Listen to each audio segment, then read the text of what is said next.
कन्याकुमारी से कश्मीर तक एक आदमी चला, उसके दिल में क्षमता और एकता की भावना थी। प्रियंका गांधी का बड़ा बयान।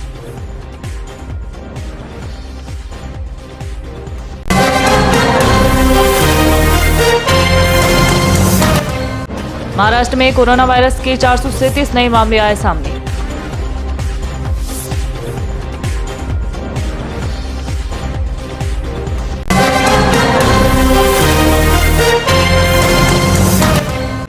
सपा प्रमुख अखिलेश यादव आज करेंगे प्रेस कॉन्फ्रेंस, अहम मुद्दों पर रखेंगे अपनी बात।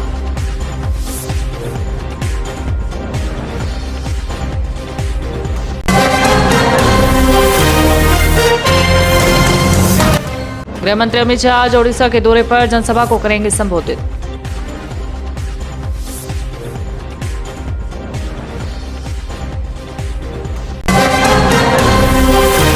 उत्तर प्रदेश में आज से 9 अप्रैल तक रहेगा राम महोत्सव का भव्य आयोजन।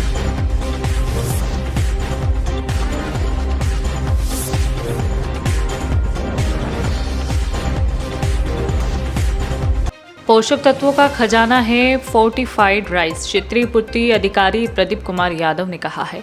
आपको बता दें कि पिछले कुछ ऐसी अफवाहें सामने आई हैं कि सरकारी सस्ते गल्ले की दुकान पर जो चावल का वितरण किया जा रहा है उसमें प्लास्टिक के चावल के दाने निकल रहे हैं। इन्हीं अफवाहों को दूर करने को लेकर 25 मार्च को सहसवान क्षेत्रीय पूर्ति अधिकारी प्रदीप कुमार यादव ने तहसील सभागार में सभी कोटेदारों की बैठक बुलाई। इस बैठक में अफवाहों को दूर करने हेतु फोर्टिफाइड राइस यानी कि पोषक युक्त चावल के बारे में विस्तार से जानकारी दी गई है। वहीं प्रधानमंत्री नरेंद्र मोदी ने 15 अगस्त 2021 को लाल किले से ऐलान किया था कि कुपोषण से निपटने के लिए सरकार गरीबों को पोषण युक्त चावल यानी कि फोर्टिफाइड राइस उपलब्ध कराएगी। अब यही बात सीधी सीधी भाषा में समझाते हैं कि फोर्टिफाइड राइस यानी कि पोषण युक्त चावल होता क्या है। देखिए, चावल का जो टूटा हुआ दाना होता है वह दाना मिलों में जाता है, वहाँ उसका पहले पीसकर पाउडर बनाया जाता है, उसमें फिर प्रीमिक्स मिलाया जाता है यानी कि उसमें आवश्यक मिनरल तत्व जैसे आयरन, जिंक, विटामिन और फोलिक एसिड जैसे पोषक तत्व मिलाए जाते हैं। फिर उसके बाद ही एक मशीन द्वारा चावल का निर्माण किया जाता है। उसी के बाद वह फोर्टिफाइड चावल कार्ड धारकों को वितरण के लिए आता है। संवाददाता अजय पाल यादव की रिपोर्ट, बदायूं, उत्तर प्रदेश। ये माननीय नरेंद्र मोदी हमारे देश के यशस्वी प्रधानमंत्री जी के द्वारा 15 अगस्त 2021 को लाल किले से घोषणा की गई थी कि आने वाले समय में पीडीएस के माध्यम से जो चावल का वितरण होगा वो फोर्टिफाइड चावल का वितरण होगा। फोर्टिफाइड चावल क्या है? ये एक तरीके से पोषक तत्वों से भरपूर चावल है। हमारे देश में अधिकांश लोगों के द्वारा चावल का सेवन किया जाता है, इसलिए चावल का चयन किया गया है। चावल को ही फोर्टिफाइड करके पीडीएस के माध्यम से इसका वितरण करा गया। ये हमारे जो कुपोषण है, कुपोषण को दूर करने के लिए जिसमें कुछ आवश्यक मिनरल्स मिलाए गए हैं, जैसे कि आयरन है, जिंक है, फोलिक एसिड है, vitamin A, vitamin B1, vitamin B12, ये इन पोषक तत्वों की हमारे शरीर के लिए बहुत अल्प मात्रा में आवश्यकता होती है। तो इसको जो चावल का दाना होता है, टूटा हुआ दाना, वो मिलों में जब जाता है उसमें उसको पीस करके उसका पहले जो है पाउडर बनाया जाता है, उसमें फिर प्रीमिक्स मिलाया जाता है। प्रीमिक्स मीन और उसमें जो मिनरल तत्व जो है वो मिलाए जाते हैं।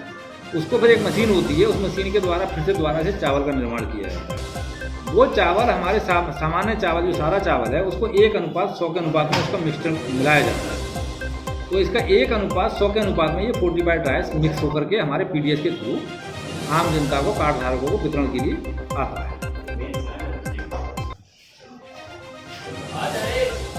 ये अभी पीछे कुछ ऐसी अफवाहें उड़ी थी कि पीडीएस के चावल में प्लास्टिक का दाना निकल रहा है। इस अफवाह को दूर करने के लिए, लोगों के बीच में जो अफवाह फैली थी उस अफवाह को ख़त्म करने के लिए ये एक आज जन जागरूकता अभियान के अंतर्गत हमारे कोटेदारों को हमने ट्रेंड किया है और इसको हम विभिन्न माध्यमों से जनता तक, कार्ड धारकों तक हम पहुंचाने का प्रयास कर रहे हैं कि ये प्लास्टिक का दाना नहीं है, ये पोषण युक्त फोर्टिफाइड चावल है और ये सामान्य चावल की तरह ही है, पोषक तत्वों से भरपूर है।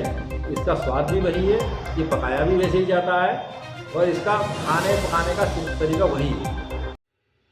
बदायूं में आज जनपद की प्रभारी मंत्री गुलाब देवी ने सरकार के 1 वर्ष पूर्ण होने के उपलक्ष्य में आयोजित कार्यक्रम में भाग लिया है। गुलाब देवी अपने 2 दिवसीय भ्रमण पर कल बदायूं आई थी। कार्यक्रम के बाद कलेक्ट्रेट के अटल बिहारी वाजपेयी सभागार में उन्होंने सरकार की उपलब्धियों से मीडिया को अवगत करवाया है। प्रभारी मंत्री ने इस दौरान सरकार, प्रदेश, जिले के चौमुखी विकास की बात की है। कानून व्यवस्था सुदृढ़ हुई है, कहा है। अपराधियों को उनके यथास्थान पर पहुंचाया जा रहा है, ये बात भी कही है। इस दौरान भारतीय जनता पार्टी के विधायक, कार्यकर्ता, अधिकारी कार्यक्रम में मौजूद रहे। वहीं पत्रकारों से बात करते हुए गुलाब देवी ने राहुल गांधी के बारे में क्या कहा है, देखिए संवाददाता अजय पाल यादव की रिपोर्ट, बदायूं, उत्तर प्रदेश। एक स्थल की तस्वीर कल जब बैठक हो रही थी, आप लोग तो नहीं थे। जो बात आप बता रहे हैं ये मेरे संज्ञान में आई थी और मैंने माननीय जिलाधिकारी महोदय के माध्यम से सीएमओ से कहा था कि ये शिकायतें आ रही हैं, आप इसका संज्ञान लें। अगर वो संज्ञान लेते हैं तो ठीक है, नहीं तो हम और जिलाधिकारी दोनों ही इस संबंध में कार्य करेंगे। राहुल गांधी ये भूल गए हैं कि वो लोकतांत्रिक देश में हैं, ये प्रजातंत्र है। यहाँ सभी के लिए अपनी बात कहने का अधिकार है, लेकिन बात कहने का अधिकार है,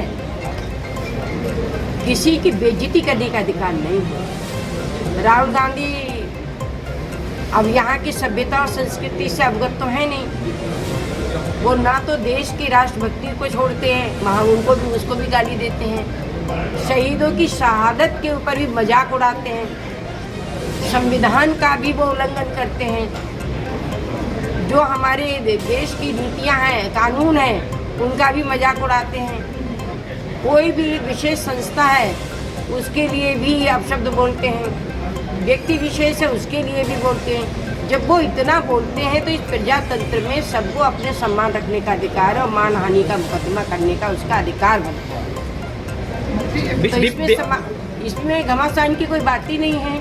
वो भी एक सामान्य नागरिक हैं। यदि वो गलती करेंगे तो कानून की दृष्टि में सब व्यक्ति बराबर हैं और उसको सजा मिलेगी।